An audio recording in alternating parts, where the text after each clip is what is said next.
என்னோட பேர் வந்து தீபஜோதி. நான் தமிழ் துறை படிக்கிறேன். என்னோட கேள்வி என்னன்னா, ஓட்டு போடுறது எவ்வளோ முக்கியத்துவம் நீங்க கேட்டீங்க. நான் யார் நான் சொல்றேன், இங்க சொல்றதுக்கு என்னோட வாய்ப்பு இது என்னோட தருணம். நான் ஜவ்வாது மலை பழங்குடியினர் பகுதியை சேர்ந்து கல்லூரியில் படிக்க வரேன். ஒரு பின்தாங்கிய வகுப்புல இருந்து இன்னைக்கு நான் ஒரு பட்டதாரியா படிக்க வர காரணம் ஓட்டு. ஏன்னா யார் அரசு என்னென்ன செய்யறாங்களோ அந்த சலுகையில நான் படிக்க வரேன். என் தந்தை வந்து பெரும்பாலும் ஒரு கூத்து வாத்தியார் என்பதால நாடகம் ஆடுவாரு. அவருக்கு பெரிதா அந்த ஓட்டு பத்திலாம் பெருசா புரிதல் இல்லை. கண்ணா இன்னைக்கு ஓட்டு போடுறேன்டா சொல்லி ஓட்டு போட்டு வந்துருவாரு. இப்போ நான் முதல் தலைமுறை என் வீட்டில் பட்டாதாரியா படிக்கும் போது சமத்துவம்னா என்ன, அப்பா யாருக்கு ஓட்டு போட்டா எப்படிப்பா இருக்கும்னு சொல்றேன். இந்த ஜாதி மதம் வேறுபாடு இன்றி இந்த மாதிரி ஓட்டு போடுப்பான்னு நான் அப்பாவுக்கு சொல்லி கொடுத்துருக்கேன்.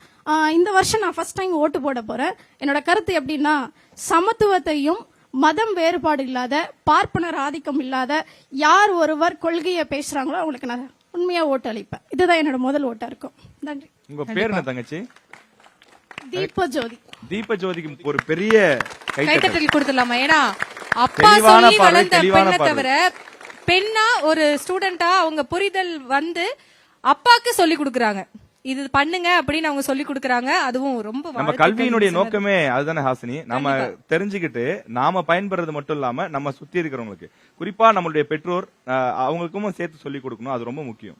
கண்டிப்பா நமக்கு நடக்க பழக சொல்றவங்களுக்கு அவங்களுக்கு வாழ்க்கையை சொல்லி கொடுக்கறதுன்றது எவ்வளவு பெரிய விஷயம் இல்லையா?